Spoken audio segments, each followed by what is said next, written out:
د جګړې ناشځینه څېره. د دې کتاب کیسې افسانې نه دي، بلکې د هغو روسي ښځو خاطرې دي چې په دویمه نړیواله جګړه کې برخه اخیستې وه. د دې اثر او یا لږ تر لږه د دې کیسو تر اورېدلو وروسته به مو د جګړې په باب سوچ هغسې نه وي لکه مخکې چې و.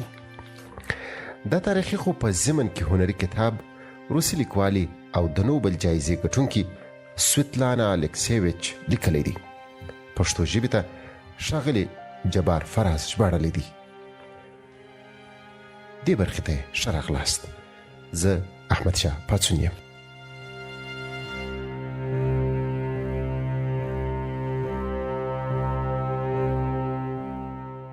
زه یې جګړې ته ونستولم.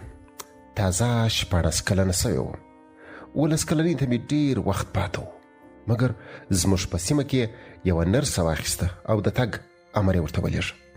هغه په سرو اوښکو کښېناسته. زړه یې نه غوښته چې جګړې ته ولاړه شي، ځکه یو کوچنی زوی یې درلود.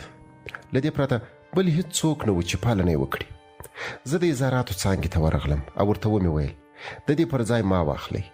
مور نه پرېښودم.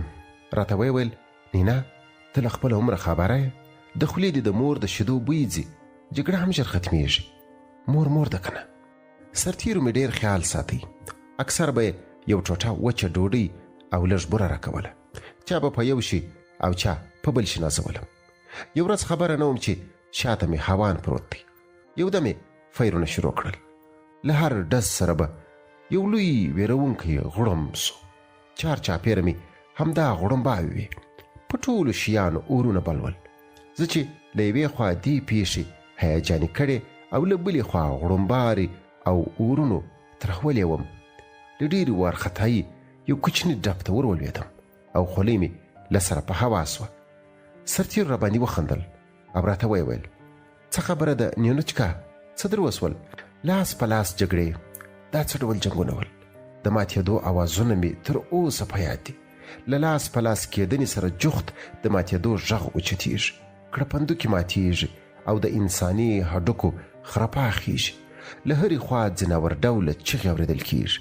په دغسې نښتو کې به زه هم له سرتیرو سره ورسره وم، لیکن یو څو ګامه شاته هر څه به مې په خپلو سترګو لیدل. نارینه به پر یو بل سره بلوسېدل، په برچو به یې سره سوري کول، یو د بل لاس و پښې به یې ماتول، سره وژل به یې، د یوه به یې په خوله نیزه ور ومنډله او د بل په سترګه، د یوه به یې تر زړه چاړه وایسته او د بل به یې ګېډه ور دوه چړاخه کړه. نه پوهېږم څنګه یې بیان کړم. په دې کیسو کې زه چندانې تکړه نه یم. یوه پیښه سمه نه سم بیانولی. په هر حال ښځو دغه ډول نارینه نه پېژندل. نه هغوی نه هم ماشومانو په کورونو کې خپل نارینه په دغسې کړنو لیدلي ول. وحشتناکه وه. تر جګړې وروسته بیرته خپل کور ته ستنه سوم. د شپې به مې چیغې وهلې. مور او خور به مې راته ناستې وې. په خپلو نارو او غلبلو به له خوبه راوغورځېدم.